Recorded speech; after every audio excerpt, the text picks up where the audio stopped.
E o Botafogo atropelou o Vasco e botou uma mão na taça do Campeonato Brasileiro, que está muito próximo agora na zona do rebaixamento. Cara, o Fluminense se complicou, o Vitória disparou e na briga pela Libertadores o Bahia se complicou, o São Paulo se deu bem, mas tem uma coisa muito especial que pode acontecer aqui em relação a Libertadores. Então vamos falar sobre Campeonato Brasileiro da Série A agora, então vamos embora, mete marcha e vamos nessa.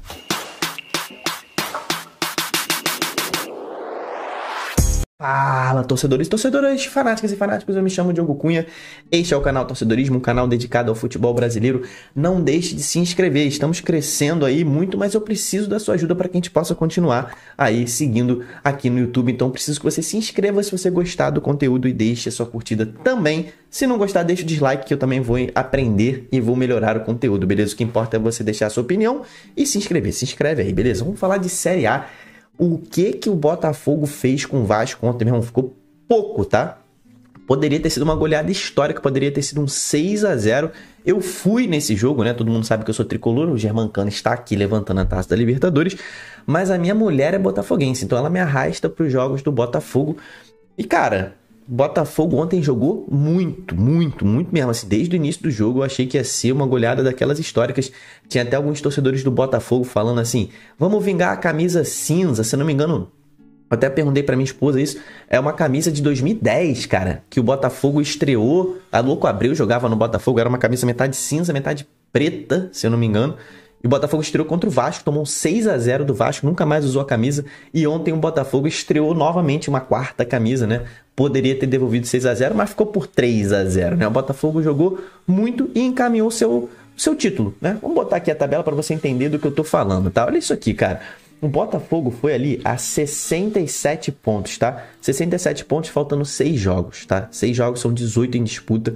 O Botafogo colocou 6 pontos pro segundo colocado, pô, e 7 pro terceiro colocado. É muita coisa, cara. É muita coisa nesse nível de bola que o Botafogo tá jogando. E no nível que o Palmeiras tá jogando também, né? Que é o principal candidato ali ao título. O Palmeiras perdeu pro Corinthians, né? Que excelente vitória do Corinthians na briga contra o rebaixamento. O jogo da cabeça do porco, né? A torcida do Corinthians jogou a cabeça de um porco no campo.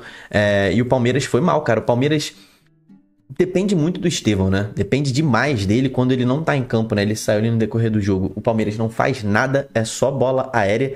E isso, cara, deixa a gente na análise. Cara, quando a gente olha pro futebol do Botafogo, olha pro futebol do Palmeiras. Inclusive, eles vão se enfrentar aqui, ó, na 36ª rodada. Tem Palmeiras e Botafogo. Ah, é no Allianz Parque. Mas, cara, o futebol que o Botafogo tá jogando neste momento, esse jogo é daqui a quanto tempo?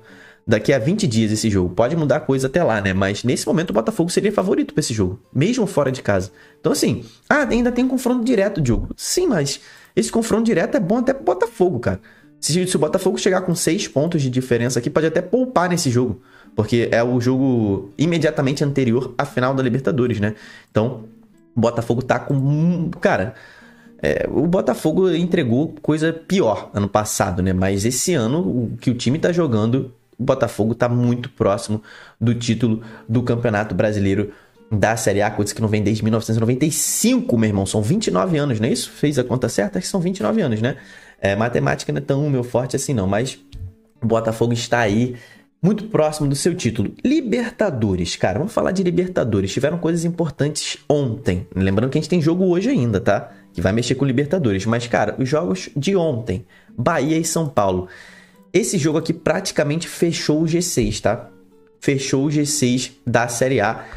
Não acredito que vá mudar. Acredito que os 6 primeiros colocados serão esses, que estão aqui. Não, acho que isso aqui é imutável, tá? Era a última chance do Bahia, né? O Bahia estava ali a 5 pontos do São Paulo, vencendo esse jogo em casa, na Fonte Nova, que o Bahia conseguiu tomar um 3-0 pro São Paulo. Se vencesse esse jogo, o Bahia iria 49, o São Paulo permaneceria com 51 e deixaria o G6 aberto. Mas aí, cara, o São Paulo, ao invés de diminuir para 2 pontos, aumentou para 8 pontos, né? A vantagem. Então, fechou o G6. Então a Libertadores já tá resolvida, Diogo? Não! Lembra que eu falei lá no início do vídeo que tinha uma coisa especial para falar sobre a Libertadores? Sim, é o seguinte, que se liga. Poderemos ter, se tudo der certo, poderemos ter G9.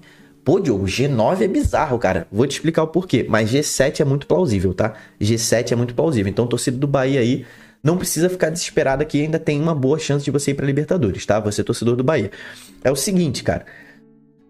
Para G9, o que tem que acontecer para G9? Botafogo ser campeão da Libertadores. Botafogo, levando o título da Libertadores, abre o G7. Beleza? Plausível. Botafogo hoje está jogando melhor que o Atlético Mineiro, mas final é final, né? Não dá para dizer quem vai ganhar, jogo único e tudo mais. Mas beleza. Plausível. Botafogo ser campeão. Tudo bem.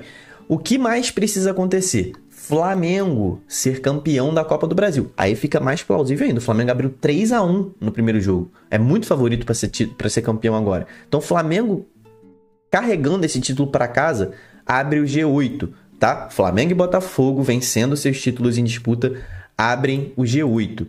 E o G9, Diogo? G9 vai depender do Cruzeiro. O Cruzeiro está na final da Sul-Americana contra o Racing da Argentina, também final única. Não acredito que o Cruzeiro seja favorito, mas o Cruzeiro vencendo esse jogo e estando dentro do G8, importante isso, e estando entre os 8 primeiros, o Cruzeiro abre o G9. Então, cara, Bahia, o Cruzeiro iria para a Libertadores nesse caso, né? Bahia, Vasco, Atlético Mineiro, Grêmio, Vitória, Corinthians, Fluminense, até o Criciúma aqui, cara. Até o Criciúma pode sonhar com vaga na Libertadores. Cara, o Criciúma nesse momento tá 6 pontos do Vasco. E a gente sabe que nessa meiuca de tabela aqui, quem arrancar ganha muito ponto nessa reta final, porque os times não são tão consistentes aqui como são no topo da tabela. Você tirar 6 pontos do líder é muito difícil, porque o líder é muito consistente, ele perde muito pouco ponto. Mas a galera aqui na meiuca da tabela, olha aqui, ó. Atlético Mineiro, 4 jogos sem vencer. O Vasco, nos últimos 5, venceu 1. O Grêmio venceu 2. O Vitória tá arrancando, já subiu muito de posição. O Corinthians tá arrancando também, subiu muito. Fluminense, só 2 vitórias nos últimos 5. Criciúma, entendeu? Nessa meiuca, tudo pode acontecer. Então, se tivermos um G9 ou um G8, tá? Esses times todos estão brigando. A depender do jogo do Cruzeiro hoje. O Cruzeiro enfrenta o Flamengo hoje, né? Às 21 horas, esse jogo de hoje. O Flamengo deve poupar alguns jogadores para a final da para a final da Copa do Brasil. Então o Cruzeiro para mim é favorito nesse jogo de hoje, tá? Mas o Cruzeiro perdendo esse jogo abre ainda mais a possibilidade para esses times aqui sonharem com uma vaga na Libertadores. Mas assim, Vitória até Criciúma, tá todo mundo pensando mais em permanecer na Série A, né? Vamos falar sobre isso agora, falar sobre zona do rebaixamento na Série A do Campeonato Brasileiro. Lembrando que o ano que vem é um ano muito importante, né? O ano do início da Liga, teoricamente, né? Então, vai fluir muito dinheiro. Então, todo mundo quer permanecer na Série A. O que rolou de rebaixamento? Todos os times que tinham que jogar em questão de rebaixamento já jogaram, tá? Ah, mas o Atlético Goianiense joga hoje, cara. Mas o Atlético Goianiense tá rebaixado, né, cara? Você, torcedor do Dragão, sabe do que eu tô falando. 13 pontos pro Bragantino. 13 pontos. É muita coisa, tá? Muito difícil que o Atlético se salve. Então, geral já jogou. Então, o que a gente teve de importante aqui? Vitória do Vitória, tá? O Vitória venceu fora de casa o Atlético Paranaense. Foi, cara, é muito divertido o que o Vitória fez ali nas redes sociais, né? Botou na casa do senhor não existe Satanás, né? Porque o Atlético tinha feito aquele meme lá, dizendo que tinha um pacto, caramba. E o Vitória foi lá, rebocou o Atlético fora de casa, venceu. E, cara, foi a 12ª posição, entrou na zona da Sul-Americana, né? Então, o Vitória botou 4 pontos para a zona do rebaixamento. Não se salvou, porque ainda falta muito ponto. Precisa fazer mais 7 pontos para garantir a sua permanência, mas tá muito bem nessa briga aí. Venceu 3 jogos seguidos, 2 confrontos. Foram 3 confrontos diretos, né? Venceu o Corinthians, Fluminense, e na rodada anterior venceu o Bragantino, né? Foi isso. E na próxima rodada tem outro confronto direto que é contra o Corinthians. Não. Contra o Corinthians. Contra o Corinthians, sim. Aqui, ó. Tô errado, não. Eu avancei uma rodada. Então, cara, é isso. O Vitória tá praticamente aí encaminhado para permanecer. Corinthians, idem, tá? Venceu esse jogo dificílimo aqui contra o Palmeiras. Era um dos jogos que poderia dificultar muito a vida do Corinthians na Série A. Vencendo o Palmeiras, ele se destaca. Do Fluminense para baixo, tá todo mundo em perigo, tá? E eu vou te falar, Curitiba e Atlético Goianiense caíram. Esquece, esses dois aqui vão cair. Agora, Juventude, Atlético Paranaense, Bragantino, Criciúma e Fluminense estão todos aí disputando 3 vagas na Série A. São 3 vagas para 5 times. Então, 2 vão cair e 3 vão ficar. Nesse momento, tá? Porque Grêmio, Vitória e Corinthians estão sob aviso, tá? Se eles tiverem aí uma derrocada nessa reta final, eles também podem ser rebaixados, tá? Esses 3 times aqui, Grêmio, Vitória e Corinthians. Mas nesse momento, os que estão mais sob perigo é Fluminense, são Fluminense, Criciúma, Bragantino, Atlético e Juventude. Justamente, cara, os times que não venceram, né? O Juventude perdeu em casa pro Fortaleza. Péssimo jogo do Juventude aqui embaixo.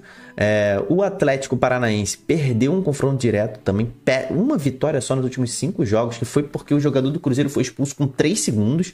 O Bragantino empatou em casa com o Cuiabá, péssimo resultado, apesar de ter tirado o time da zona do rebaixamento, péssimo resultado a longo prazo. Criciúma foi derrotado pelo Inter, padrão, né? O Criciúma, ok, ser derrotado pelo Inter é plausível. E o Fluminense, péssimo resultado contra o Grêmio. Eu estava nesse jogo, né? O Fluminense empatou com o Grêmio no último minuto. Mais um pênalti no último minuto. Cara, eu não sou chorão, não. Mas o que marcam de pênalti contra o Fluminense é brincadeira. Esse foi pênalti? Cara, foi. Pra mim, esse aí foi pênalti, tá? O Fábio saiu destrambelhado. Mas não foi um pênalti, assim, óbvio, não, cara. Já vi juiz por aí não dar pênalti pra certos times, tá? E contra o Fluminense o cara marca, sem dúvida nenhuma, marcou em campo, não foi nem o VAR. Então assim, o Fluminense já vem de 2 pênaltis bizonhos contra o Vitória. Você, torcedor do Vitória, pode até me zoar aí nos comentários, que pelo amor de Deus, hein, meu irmão, que pênalti foi aquele no último minuto, hein? Vou te falar um negócio. Mas o Fluminense, cara, jogou bem contra o Grêmio. O que me deixa tranquilo é que o Fluminense jogou bem contra o Grêmio. Então, o futebol do time não tá aquele futebol de time rebaixado, né? Mas o Fluminense tem um jogo agora que, pelo amor de Deus, né? Vai perder esse jogo aqui. Você, torcedor tricolor como eu, sabe que esse jogo aqui o Fluminense vai perder. O Fluminense tá com 5 desfalques pra esse jogo aí. Tá sem o Cauã Elias, sem o Ganso, sem o Arias, sem o Fábio. Pelo amor de Deus, né? Então, o Fluminense tá também numa situação muito complicada ainda pela permanência. Precisa fazer mais 8 pontos ainda. E não é tão plausível assim. Então, cara, essa aí é isso que tá rolando na Série A hoje. Vou falar aqui, pra mim o favorito do jogo de hoje é o Cruzeiro, é favorito contra o Flamengo, e o Atlético Mineiro é favorito contra o Atlético Goianiense para fechar essa rodada. A gente conversa mais amanhã quando ela estiver fechada. Se inscreva no canal, não deixe de curtir esse vídeo que eu já disse que me ajuda muito. Se você gostou da análise, se você concorda, discorda, deixa sua curtida, seu dislike e comente aqui embaixo, porque eu quero trocar essa ideia com você. Até o próximo vídeo, tamo junto, valeu e falou!